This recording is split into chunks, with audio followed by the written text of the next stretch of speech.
हर घर की कहानी ऐसी होनी चाहिए, दिल छू लेने वाली कहानी।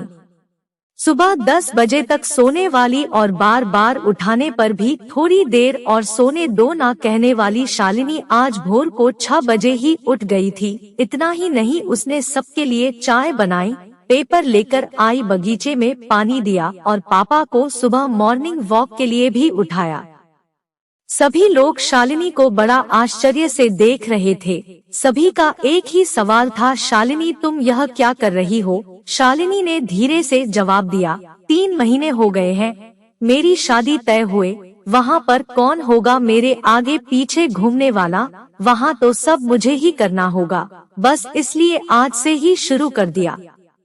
घर की बेटी को इतना समझदार होते हुए देख सबको खुशी हो रही थी और साथ साथ बुरा भी लग रहा था।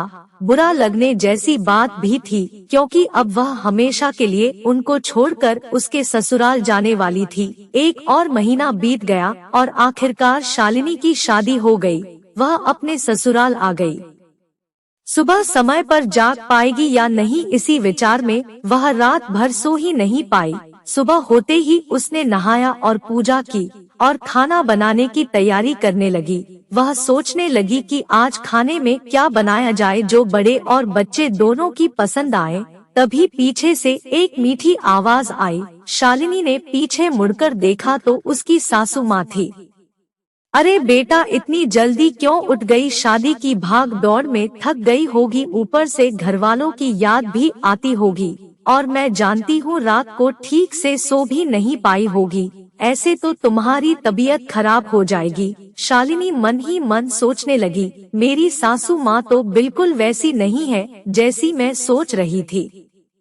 मैं तो डर के मारे कितने दिनों से सुबह जल्दी उठने का प्रयास कर रही थी, यहाँ तो परिस्थिति बिल्कुल अलग है।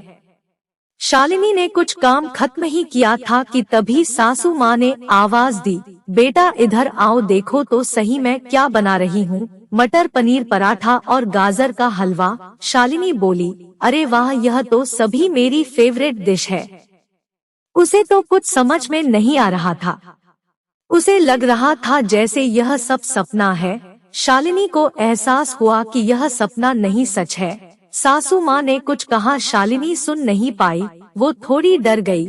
उसे डरा हुआ देखकर सासू माँ ने कहा, शालिनी जरा इधर तो आओ, यहाँ तो बैठो, मेरी बात ध्यान से सुनो और समझो। शादी मतलब लड़की की परीक्षा नहीं होती है। तुम्हारी शादी सिर्फ मेरे लड़के से नहीं हुई है। जितनी जिम्मेदारी उसकी तुम्हें खुश रखने की है, उतनी ही हम सबकी भी। हमने तुम्हें घर सिर्फ काम करने के लिए नहीं लाया है।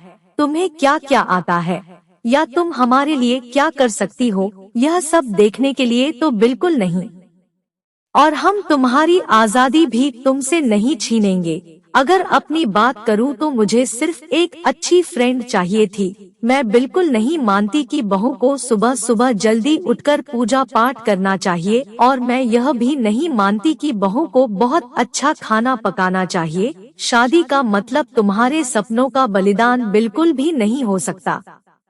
बल्कि मैं तो कहूँगी कि शादी का मतलब तुम्हारे सपनों को और ज्यादा ऊंची उड़ान देना होना चाहिए। हम सब हमेशा तुम्हारे साथ हैं, हर दिन हर पल। शालिनी की शादी को अब 10 साल बीत चुके थे। इन 10 सालों के सफर में उसने जो अनमोल रिश्ते कमाए थे, उनमें से एक थी माँ। जी हाँ, वही सासू माँ जो अब उसकी माँ बन चुकी थी। शालिनी ने अपने जीवन में काफी उतार चढ़ाव देखे थे, लेकिन उसके मन में यह एक सोच बहुत पक्की बैठ चुकी थी कि जब भी उसके लड़के की शादी होगी और वह घर में बहू लाएगा तो वह भी अपनी सासू माँ की तरह ही अपनी बहू के साथ व्यवहार करेगी। टीवी सीरियल्स में सास बहू को दिखाया जाता है, वही वास्तविकता है। ऐसा बिल्कुल नहीं है। समय के साथ लोग बदलते हैं, लोगों के विचार बदलते हैं। कुछ गलत लोग जरूर जीवन में आते हैं, लेकिन सभी गलत हो ऐसा जरूरी नहीं। आखिर में यही कहूँगा कि बहू मतलब बेटी ही होती है। गलतियाँ तो हर किसी से होती है, इसलिए बहू के साथ भी वैसा ही व्यवहार करे जैसा खुद की बेटी के साथ करते हैं।